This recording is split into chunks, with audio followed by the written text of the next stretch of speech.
Baik, kita lanjut ke pembahasan kasus mengenai saham preferen, di mana di sini berlaku pembagian dividennya ada sifatnya kumulatif dan ada juga yang sifatnya partisipatif. Seperti yang tadi di video sebelumnya, bahwa di sini contoh soal untuk pemegang saham preferen. Nah, untuk jenis yang pertama, di sini ada dividen saham preferen sifatnya non kumulatif dan non partisipatif. Berarti di sini tidak ada peristiwa di mana si investor tersebut berhak atas penerimaan dividen tahun sebelumnya ataupun adanya kelebihan. Berarti kan non kumulatif dan non partisipatif. Contohnya seperti apa? Di sini tadi seperti yang contoh yang sebelumnya, bahwa karena di sini tidak ada akumulasi dari tahun 2013 dan tahun 2014, maka diasumsikan di sini si PT Obat Manjun membagikan dividen secara penuh kepada pemegang sahamnya. Karena di sini pemegang saham preferen itu jumlah itu 100 juta, dengan persentasenya 6%, maka di sini si saham preferen dividen yang dibagikan kepada investornya senilai 6 juta dari 6% dikali jumlah modal saham preferen 100 juta. Sedangkan untuk saham biasa itu sisanya. Kenapa sisanya? Karena tadi kan jumlah dividen yang akan dibagikan tahun tersebut yaitu tahun 2015 senilai 50 juta. Karena yang dibagikannya 50 juta, dan seperti yang konsepnya bahwa investor yang memegang saham preferen itu diprioritaskan, maka di sini dari yang 50 juta itu dialokasikan dulu ke saham preferen yaitu senilai 6 juta. Sisanya berapa? 44 juta. Jika semua investor saham preferen sudah kebagian semua dividennya, maka sisanya dialokasikan ke saham biasa senilai 44 juta. Maka di sini bisa disimpulkan bahwa pemegang saham preferen akan mendapatkan dividen dengan total 6 juta, sedangkan untuk saham biasa senilai 44 juta. Lalu yang contoh yang keduanya, di sini dividen saham preferen bersifat kumulatif dan non partisipatif. Berarti di sini ada transaksi pengakuan dividen yang 2 tahun sebelumnya belum dibayarkan. Maka di sini penjelasannya sebagai berikut ya. Di sini ada selama 2 tahun, itu tahun 2013 dan 2014, tidak adanya pembagian dividen kepada pemegang saham karena dana yang diperoleh itu akan dialokasikan ke investasi.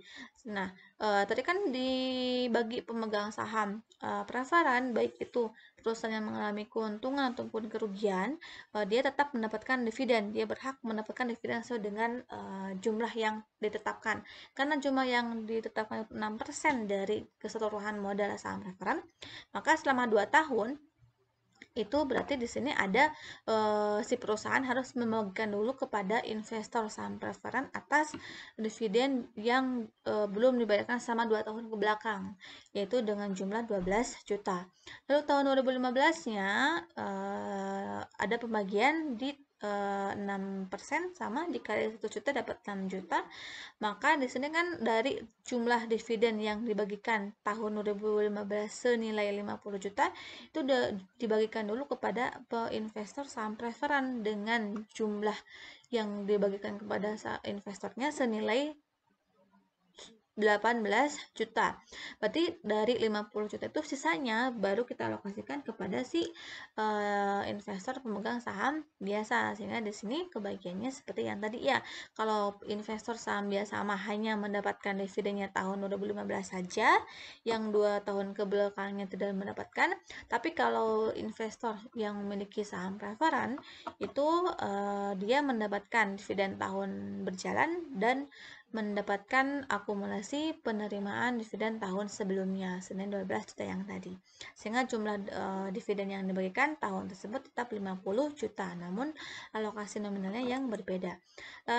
Yang transaksi ketiga, di sini sifatnya dividen saham preferen bersifat non kumulatif dan partisipatif penuh. Berarti di sini 2 tahun yang ke belakang itu tidak dibayarkan di tahun 2015. Namun ada sifat si dividen itu pembagiannya partisipatif penuh. Nah, kalau yang kasus yang seperti ini, maka perhitungannya kita harus menghitung berapa jumlah dividen tahun berjalan untuk masing-masing jenis saham, jenis modal saham. Untuk saham preferen itu kan 6% ya, 6%. Berarti kan acuan untuk menghitung berapa jumlah yang yang harus dialokasikan kepada saham biasa, kita mengacunya ke jumlah yang diberikan kepada saham referen, yaitu 6%. Berarti di sini jumlah modal si saham referen itu kan 100 juta dikalikan dengan persentase si pembagiannya 6%, maka untuk saham referen kebagian dulu 6 juta, sedangkan saham biasa ini kan saham partisipatif penuh ya, 24 juta dari 6% dikali jumlah modal saham biasanya 400 juta, sehingga jumlah total dividen yang dialokasikan kepada saham investor di tahun 2015 itu 30 juta. Namun perusahaan kan membagikannya 50 juta, baru dialokasikan 30 juta. Berarti di sini ada sisa nih 20 juta. Nah, yang 20 jutanya itu hak siapa? Dan hak referen berapa dan hak investor saham biasa berapa. Nah, untuk menghitung yang dividen partisipatifnya ini dengan perhitungan sebagai berikut. Jadi untuk mengisi yang angka dividen partisipatif kita harus melakukan perhitungan terlebih dahulu. Kita harus melihat nih dividen tahun berjalan yang sudah dibagikan yaitu 30 juta. Lalu berarti kan sisanya tinggal 20 juta yang belum dibagikan. Itu kan kelebihan si perusahaan membagikannya akan membagikan 50, tapi setelah dialokasikan hanya terpakai 30, berarti ada 20 yang belum terpakai. Maka untuk alokasinya di sini tinggal partisipatif yang diakui jumlah dengan cara membagi antara si jumlah dividen yang belum dibagikan yaitu 20 juta dibagi dengan jumlah modal saham yang ada dimiliki oleh perusahaan yaitu 500 juta. 500 jutanya dari 1 juta atas saham referen dan 400 juta atas saham biasa. Sehingga di sini nih dapatlah tingkat partisipatifnya 4% dari 20 juta dibagi 500 juta. Sehingga dikalikan untuk masing-masing saham. Untuk referen 4% dikali 1 juta dapat 4 juta. Untuk saham biasa 4% dikali 400 juta dapat 16 juta. Sehingga diperolehlah jumlah dividen partisipatifnya 20 juta dan alokasi sebagai berikut yang ini. Lalu untuk yang kasus keempat di sini dimana dividen saham referennya bersifat kumulatif dan partisipatif penuh. Berarti yang 2 tahun sebelumnya dibayarkan dan ada kelebihan. Nah, kelebihan juga tetap dialokasikan kepada kepada investor. Nah, di sini kan tadi saham preferen investor yang memiliki saham preferen di 2 tahun yaitu 2013 dan 2014 meskipun tidak ada pembagian dividen tapi tetap harus dibayarkan di 2 tahun yang tersebut, sehingga yang pertama dari 50 juta itu kita bayarkan dulu kepada investor saham preferen untuk 2 tahun sebelumnya senilai 12 juta dari 2 tahun ya dikali 6% dikali 100 juta. Lalu untuk tahun tersebutnya tahun 2015 saham preferen 6 juta dan untuk saham biasanya 24 juta. Perhitungannya sama seperti yang tadi 6% dikali 400 juta dapat 24 juta. Nah, di sini kan sudah terpakai nih dari 50 juta sudah terpakai 42 juta sehingga sisanya tinggal 8 juta. Nah, berapa nih dividen partisipatifnya? Nah, untuk menghitung komponen dividen partisipatifnya dengan membagi dulu antara dividen yang belum dibagikannya 8 juta dibagi modal saham yaitu 500 juta sehingga diperolehlah persentase partisipatifnya 1,6%. Maka yang 1,6 ini dikalikan dengan saham preferennya 1 juta dan saham biasanya 400 juta sehingga diperolehlah untuk dividen partisipatifnya saham preferen 1,6 dan saham biasa 6,4 sehingga tetap jumlah dividen yang dibagikan 50 juta.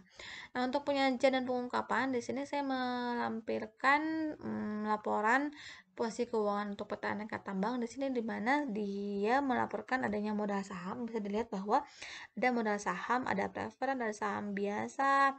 Lalu di sini ada tambahan modal store, komponen ekuitas lainnya, surplus evaluasi. Nah, untuk surplus evaluasi serta selisih kurs karena penjabaran laporan keuangan itu merupakan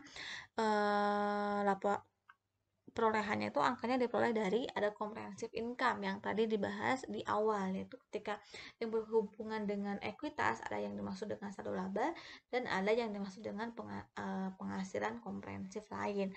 Nah, contohnya seperti yang dua ini ya. Nah, maka yang dua ini itu dilaporkan juga di laporan posisi keuangan bagian ekuitas. Nah, ini untuk penjabaran rincinya, bahwa di laporan laba ditahan atau laporan perubahan modalnya ada pendapatan modal di store berapa, tambahan modal tahun tersebutnya berapa, selisih kurs dan surplus evaluasinya berapa. Ini kan sumbernya dari under comprehensive income. Di sini ada juga yang dimaksud dengan tadi saldo laba yang diapropriasikan untuk kepentingan tertentu. Nah, kalau ada yang terpakainya berapa, yang belum terpakainya berapa, sehingga di sini jumlahnya sama sesuai dengan yang tercantum. Kita bisa melihatnya bahwa di laporan posisi keuangan jumlah ekuitasnya 18,49, di saldo labanya juga senilai 18,409. 18,490. Oke. Demikian yang bisa saya sampaikan untuk modal di store ini. Terima kasih. Assalamualaikum warahmatullahi wabarakatuh.